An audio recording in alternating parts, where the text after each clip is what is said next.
Hi అండి, welcome to Mike TV digital. నేను సతీష్ అట్ల. విద్య, ఉద్యోగం, కరెంట్ అఫైర్స్, ఇన్ఫర్మేషన్ ఇవన్నీ కూడా ప్రతిరోజు మన మైక్ టీవీ ద్వారా తెలుసుకుంటూ ఉన్నాం. మా ఛానల్ని షేర్ చేయండి, లైక్ చేయండి, సబ్స్క్రైబ్ చేయండి, కామెంట్ చేయండి. ఈరోజు మనము చాలామందికి విదేశాలలోకి వెళ్ళడము, అక్కడ చదువుకోవడం, ఇట్లాంటి వాటి గురించి, అక్కడ ఉద్యోగం చేయడం అన్ని వింటూ ఉంటాం, చూస్తూ ఉంటాం. సో దానికి సంబంధించి ప్రధానంగా ఇప్పుడు యూకేకి కానీ, ఆస్ట్రేలియాకి కానీ, యూఎస్కి కానీ, కెనడాకి కానీ ఇట్లాంటి దేశాలకు వెళ్ళడానికి ప్రధానంగా వేరే దేశాలకు వెళ్ళాలనుకుంటే అక్కడ ఇంగ్లీష్ అనేది వచ్చి ఉండాలి అనేది ఉంటుంది. దానికి సంబంధించి టోఫెల్ అని ప్రతి ఒక్కరు కూడా ఎగ్జామ్ రాయాల్సి ఉంటుంది. అందులో వచ్చేసి మనకు స్పీకింగ్ స్కిల్స్ కానీ, రీడింగ్ స్కిల్స్ కానీ, రైటింగ్ స్కిల్స్ కానీ ఇట్లాంటివన్నీ చూస్తూ ఉంటారు. సో యుఎస్ వచ్చేసి ప్రధానంగా టోఫెల్కి ఇంపార్టెన్స్ ఇస్తూ ఉంటుంది. ఇంకా ఇతర దేశాలు కూడా ప్రధానంగా దానికి ఇంపార్టెన్స్ ఇస్తూ ఉంటుంది. సో దానికి సంబంధించి ఒక్కసారి చూద్దాం. దాంట్లో రీసెంట్గా జూన్ జూలై నుంచి కొన్ని మార్పులు చేయడం జరిగింది. వాటికి సంబంధించి ఒక్కసారి చూద్దాం. టోఫెల్ TOEFL ఇందులో మార్పులు చేశారు. దానికి సంబంధించి వచ్చేసి TOEFL test of English use a foreign language ఫార్మెట్లో జూలై 26 నుంచి గణనీయమైనటువంటి మార్పులు తీసుకురావడం జరిగింది. ఎగ్జామ్ కాల వ్యవధి వచ్చేసి 3 గంటల నుంచి అటు ఇటుగా 2 గంటలకు కుదించడం జరిగింది. టెస్ట్ రాసిన రోజే అధికారిక స్కోర్ను కూడా తెలుసుకునే అవకాశం అభ్యర్థులకు కలుగుతుంది. మొత్తం వివరాలను ఒక్కసారి మనం ఇక్కడ చూసే ప్రయత్నం చేద్దాం. విదేశాల్లో ఉన్నత విద్యకు అవసరమైన ముందస్తు పరీక్షల్లో టోఫెల్ అనేది ప్రధానంగా చెప్పుకోవచ్చు. ఇక ఈ దేశాల్లో ఎంప్లాయ్మెంట్, ఇమిగ్రేషన్ కు కూడా ఈ టెస్ట్ లో సాధించినటువంటి ర్యాంక్ ఏదైతే ఉందో అది ఒక ప్రాతిపదికన తీసుకోవడం జరుగుతుంది. ప్రపంచంలో 160 దేశాల్లోని సుమారు 12,000 విద్యా సంస్థలు టోఫెల్ స్కోర్ను ఆమోదిస్తూ ఉన్నాయి.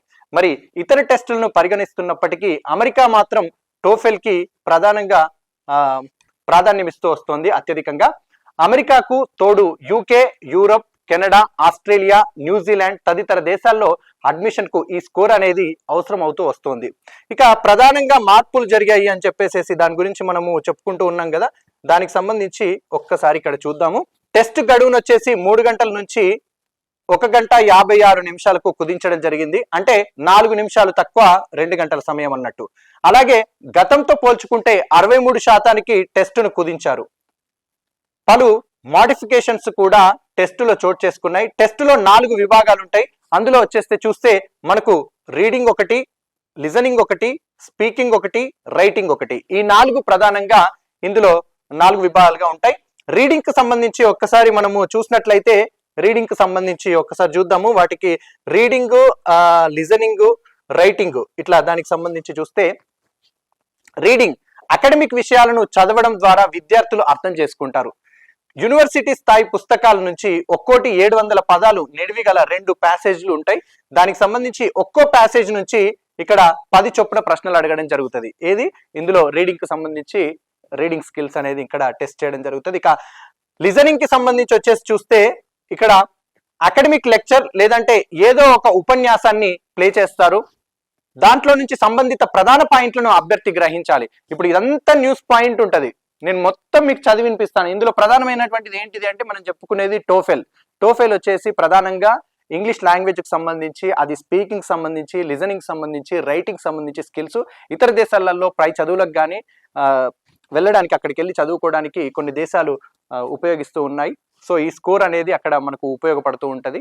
సో దానికి సంబంధించి అని చెప్పి ప్రధానమైనటువంటి ముఖ్యాంశాలుగా బులెటిన్ పాయింట్స్ గా మనం చెప్పుకోవడం జరుగుతుంది. అట్లాగే ఆ లిజనింగ్ అనేది అకాడమిక్ లెక్చర్ లేదంటే ఏదో ఒక ఉపన్యాసాన్ని మీకు వినిపించినప్పుడు దాంట్లో నుంచి సంబంధిత ప్రధాన పాయింట్లను అభ్యర్థి గ్రహించాలి. అట్లాగే 3 లెక్చర్లను ఇట్లా వినాల్సి వస్తుంది.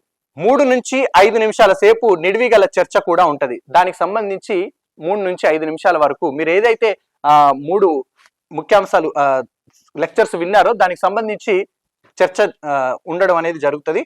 ఇక ఒక్కోటి 3 నిమిషాల వ్యవధి గల 2 స్పీచ్లను వినాల్సి ఉంటది.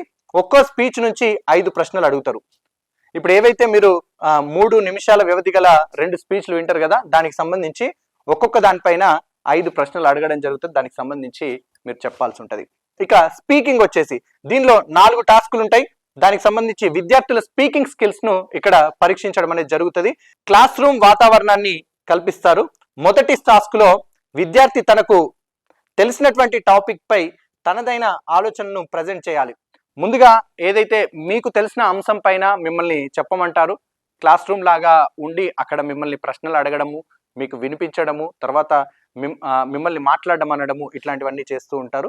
సో అది ఇక మొదటి టాస్క్కి సంబంధించి తనకు తెలిసినటువంటి టాపిక్ పైన అయిపోయిన తర్వాత మిగిలిన 3 తరగతి గదిలో విద్యార్థి ఇంగ్లీష్ మాట్లాడే తీరును మూల్యాంకన చేసే విధంగా ఉంటాయి. మీరు ఇంగ్లీష్ మాట్లాడే స్కిల్స్ అనేటివి ఎట్లా ఉన్నాయి అనేది ఇక్కడ టెస్ట్ చేయడం అనేది జరుగుతుంది. ఆ విధంగా ఉంటుంది. ఇక తర్వాత వచ్చేసి చూస్తే ఏవైతే మీరు మాట్లాడినటువంటి స్కిల్స్ ఉన్నాయో దానికి సంబంధించి 15 నుంచి దాదాపు 30 సెకండ్లు ఆలోచించుకునేందుకు,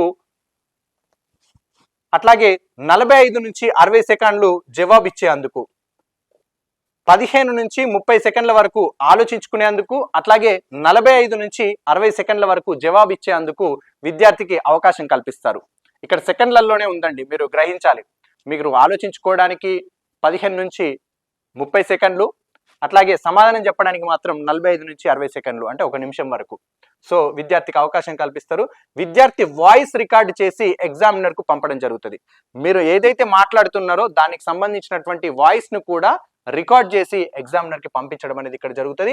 ఈ ప్రక్రియ మొత్తం 16 నిమిషాలు ఉంటుంది. ఈ ప్రక్రియ మొత్తం దాదాపుగా 16 నిమిషాలు ఉండడం అనేది జరుగుతుంది. సో ఇక రైటింగ్ కు సంబంధించి ఒక్కసారి చూస్తే దీంట్లో మొదటి టాస్క్ కింద ప్యాసేజ్ అనేది మీరు చదవాల్సి ఉంటుంది. సో దానికి సంబంధించి ప్యాసేజ్ చదివిన తర్వాతే, లేదంటే ఒక లెక్చర్ వినాల్సి ఉంటుంది. మీరు ఒకవేళ ఒక టాస్క్ ఇస్తే దాంట్లో ప్యాసేజ్ చదవాలి, లేదంటే ఒక లెక్చర్ అనేది వినాల్సి ఉంటుంది. ఇది 20 నిమిషాల్లో నోట్స్ రూపొందించుకోవాలి. అక్కడ ఏదైతే మీకు సమయం కేటాయించారో అందులో 20 నిమిషాలు మీరు నోట్స్ ను రూపొందించుకోవాల్సి ఉంటుంది. ఇక ఇది మొదటి టాస్క్ లో. రెండో టాస్క్ లో వచ్చేసి అకాడమిక్ చర్చ కోసం మ్యాటర్ ని 10 నిమిషాల్లో క్రియేట్ చేసుకోవాల్సి వస్తుంది. అకాడమిక్ చర్చ కోసం వచ్చేసి మీరు మ్యాటర్ ని 10 నిమిషాల్లో క్రియేట్ చేసుకోవాల్సి ఉంటుంది. ఇక తర్వాత చర్చించిన విషయమై మ్యాటర్ ని ప్రజెంట్ చేయాల్సి ఉంటుంది. ఏదైతే మీరు మ్యాటర్ ను ప్రిపేర్ చేసుకున్నారో దానికి సంబంధించి మీరు ప్రజెంటేషన్ అక్కడ ఇవ్వాల్సి ఉంటుంది. ఇక అందులో విద్యార్థి తన వ్యూని ఎస్టాబ్లిష్ చేయాల్సి ఉంటుంది. కంప్యూటర్ పై కీబోర్డ్ ఉపయోగించి మ్యాటర్ ను టైప్ చేయగలగాలి. ఆ మ్యాటర్ ని మీరు కంప్యూటర్ పైన టైప్ చేయడం కూడా వచ్చి ఉండాలి. టైప్ చేపిస్తారు. ఇక ఈ ప్రక్రియకు 29 నిమిషాలు కేటాయించడం జరిగింది. టెస్ట్ వివరాలన్నీ కూడా వెబ్సైట్ www.ets.org ఆర్ TOEFL దీంట్లో స్పష్టంగా ఉంచారు. దాన్ని మీరు చెక్ చేసుకోవచ్చు. ఇక ప్రాక్టీస్ టెస్టులు కూడా అక్కడే అందుబాటులో ఉంటాయి. అయినప్పటికీ ఒక టీచర్ ద్వారా ఇవన్నీ తెలుసుకుంటే చాలా ప్రయోజనకరంగా ఉంటుంది. ఎవరన్నా మెంటర్ ద్వారా కానీ, ఎవరన్నా టీచర్ ద్వారా కానీ మీరు ఇలాంటివి తెలుసుకొని ప్రాక్టీస్ చేస్తే మీకు చాలా ఉపయోగకరంగా ఉండే అవకాశం ఉంది. సో ఎవరైతే టోఫెల్ రిలేటెడ్ ప్రిపేర్ అవుతున్నారో దానికి సంబంధించి ఒక టీచర్ని అడిగి తెలుసుకుంటే కూడా దీని పరంగా మీకు ఉపయోగపడే అవకాశం ఉంటుంది. ఇక ఏటా 50 సార్లు ఈ టెస్ట్ను నిర్వహిస్తూ ఉంటారు.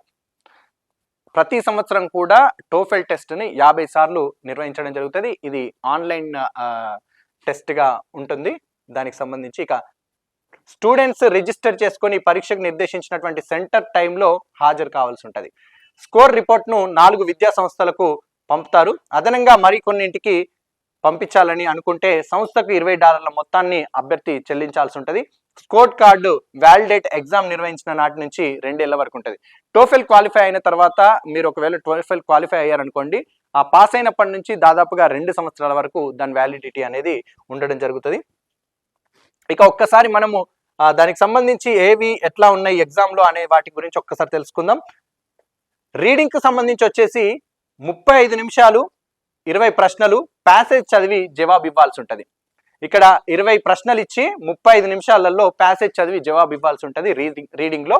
ఇక లిజనింగ్ స్కిల్స్ కు సంబంధించి చూస్తే 28 ప్రశ్నలు ఉంటాయి 36 నిమిషాలలో. క్లాస్ రూమ్ లెక్చర్ విన్న తర్వాత లేదా డిస్కషన్ అనంతరం ప్రశ్నలకు జవాబు ఇవ్వాలి. ఈ 2 విధాలుగా 28 ప్రశ్నలు 38 నిమిషాల్లో లిజనింగ్ స్కిల్ కు సంబంధించినటువంటివి చూడడం జరుగుతుంది. ఇక స్పీకింగ్ కు సంబంధించి చూస్తే 4 టాస్కులు ఉంటాయి. ఇందులో 16 నిమిషాల సమయం ఉంటుంది. ఇక్కడ తెలిసిన టాపిక్ పై మాట్లాడడం, చదివిన లేదా విన్న సబ్జెక్టు పై చర్చ అనేది ఉండడం జరుగుతుంది. తెలిసిన టాపిక్ పైన మీకు ఏదైతే ఒక టాపిక్ తెలుసుందనుకోండి, స్పోర్ట్స్ కావచ్చు, హిస్టరీ కావచ్చు, ఎకానమీ కావచ్చు, ఇంకా వాట్ ఎవర్ ఇట్ ఈస్ ఏదైనా కావచ్చు, సైన్స్ అండ్ టెక్నాలజీ కావచ్చు, దాని గురించి మీరు మాట్లాడడం ఉంటుంది. చదివిన లేదా విన్నటువంటి సబ్జెక్టు పైన మళ్ళీ చర్చించడం అనేది జరుగుతుంది. ఇక రైటింగ్ స్కిల్స్ కు సంబంధించి చూస్తే 2 టాస్కులు ఉంటాయి 29 నిమిషాల్లో. ఇది వచ్చేసి మొదటి టాస్క్ లో ప్యాసేజ్ చదవాల్సి ఉంటుంది. అట్లాగే తర్వాత రికార్డు చేసిన దానిని వినాల్సి ఉంటది. ఇక తదుపరి దాన్ని రాయాల్సి ఉంటది. ఏదైతే మీరు విన్నారో దానికి సంబంధించి మీరు రాయాల్సి కూడా ఉంటది. ఇక రెండో టాస్క్ లో వచ్చేసి ఆన్లైన్ డిస్కషన్ తోడు పాయింట్ ఆఫ్ ని ఎస్టాబ్లిష్ చేయాల్సి ఉంటది. ఆన్లైన్ డిస్కషన్ కి తోడు ఇక్కడ పాయింట్ ఆఫ్ వ్యూని ఎస్టాబ్లిష్ చేయాల్సి ఉంటది. ఇది ఓవరాల్ గా రీడింగ్, లిజనింగ్, స్పీకింగ్, రైటింగ్ వీటిపైన టోఫెల్ కు సంబంధించి మీరు ప్రధానంగా జరిగినటువంటి మార్పులు. అట్లాగే టోఫెల్ లో ఉండేటటువంటి టోఫెల్ ఎగ్జామ్ రాయాల్సిన వాళ్ళు ఖచ్చితంగా వీటి గురించి ప్రిపేర్ అవ్వాల్సి ఉంటుంది. ఏంటి? Reading, listening, speaking, writing. ఇది ఒకవేళ కనుక మీరు పాస్ అయ్యేది ఉంటే 2 సంవత్సరాల వరకు దీని వ్యాలిడిటీ ఉంటుంది. అదేవిధంగా మీరు దీంట్లో ప్రధానంగా ఏంటి, ఇక్కడ కొన్ని దేశాలు వీటిని ప్రధానంగా కన్సిడర్ చేయడం అనేది జరుగుతుంది. ముఖ్యంగా టోఫెల్ కి అత్యధిక ప్రాధాన్యం యుఎస్ దేశం ఇస్తుంది. అమెరికాకు తోడు UK, Europe, Canada, Australia, New Zealand ఇంకా తదితర దేశాలు ఉన్నాయి. ప్రపంచంలో మొత్తంగా 160 దేశాల్లోని సుమారు 12,000 విద్యా సంస్థలు టోఫెల్ స్కోర్ను ఆమోదించే అవకాశాలు ఇవ్వడం అనేది జరుగుతుంది. ఇది టోఫెల్కి సంబంధించినటువంటి జరిగిన మార్పులు, అట్లాగే టోఫెల్ ఎగ్జామ్కి సంబంధించినటువంటి ఇన్ఫర్మేషన్.